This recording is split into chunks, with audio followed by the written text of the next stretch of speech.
Hi, it's Terry Gaines. In this video, I'm going to share some product in Stampin' Up's new January through June 2022 mini catalog. You can purchase product in this catalog starting January 4th. As demonstrators, we can purchase product early, and the product I'm going to share with you is the Grassy Grove bundle, along with the New Horizon 6x6 Designer Series paper. The bundle has the stamp set and the die bundled together for 10% savings, or you can purchase them separately. You have images that can be cut out with the die set. You have some sentiments, and then you have 4 dies that can be cut out. One is a window, 2 deer, and the greenery. The Designer Series paper is absolutely beautiful. You're going to love this. You receive 4 each of 12 double-sided designs that have a beautiful watercolor scenery on most of them. You can use them just as they are, or you could add more stamping to these to create an additional scene on them. They are absolutely beautiful. And for the 2 fun folds I'm going to share in this video, you can use, there's several options to use the Designer Series paper. The beauty is you get 4 each, and you're going to love these papers. So I'm going to start out by scoring and prepping all the material for the first fun fold. The cardstock is 11 by 4 1/4. I'm using basic black. I'm going to use the Simply Scoring tool to score this. You could also use the scoring blade on a trimmer. I'm going to score this at 1/2 inch, at 5 1/8 inch, at 5 3/4 inch, and at 10 3/8 of an inch. Now, I created those score dimensions so I could keep the cardstock at the 8.5 by 11 and cut it. But if you're going to create 2 of these cards, go ahead and keep it at 8.5, score, and then cut at 4 1/4, and you can do both of those. In the comments section of this video, I have a direct link to my blog post that you can download a PDF that has the measurements along with a diagram that's going to help with the preparation of this piece of cardstock. Between the 5 3/4 and the 10 3/8 inch, we want to cut out a window. I'm going to use this die. The die actually goes over the score lines. That's okay.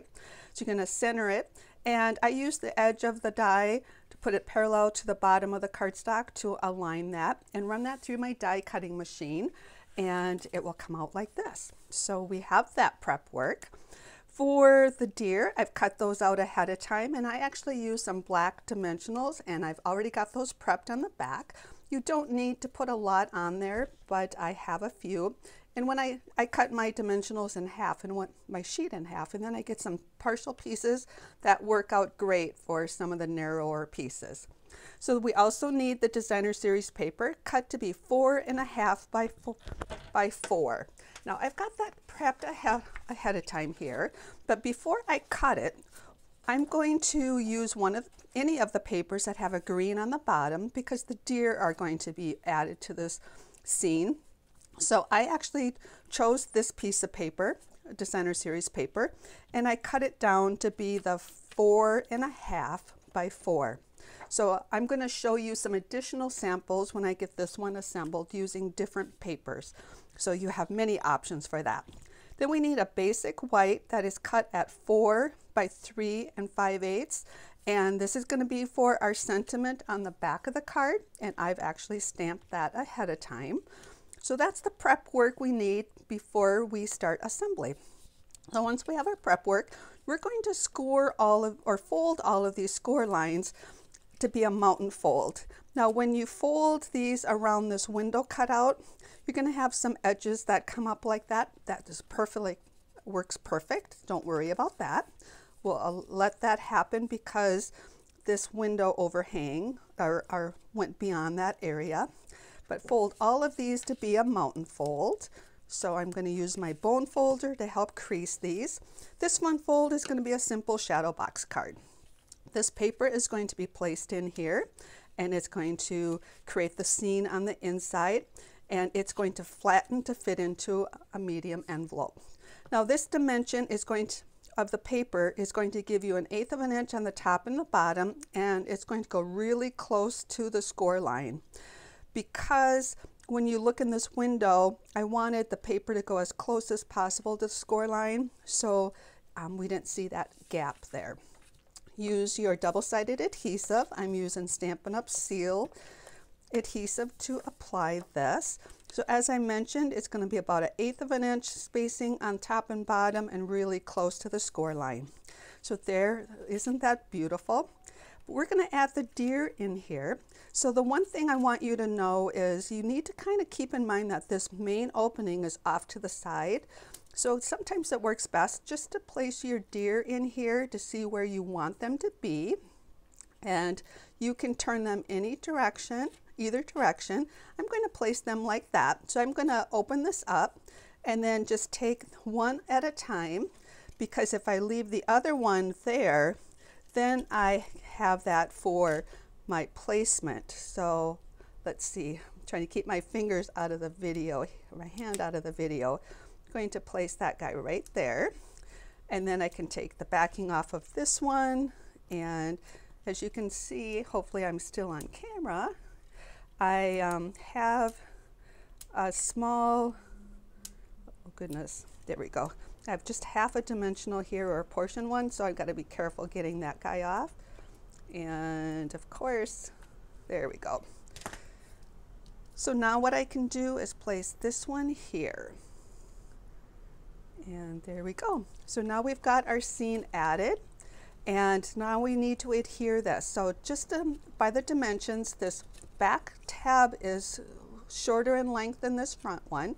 So we want the adhesive on that one. So if you flip it over like this, on my diagram you can see I have adhesive shown there. I would use a strong adhesive. I like using this tear and tape because you can apply it and then just tear it. You don't have to worry about going right to the edge. The adhesive is strong that you don't have to worry about that.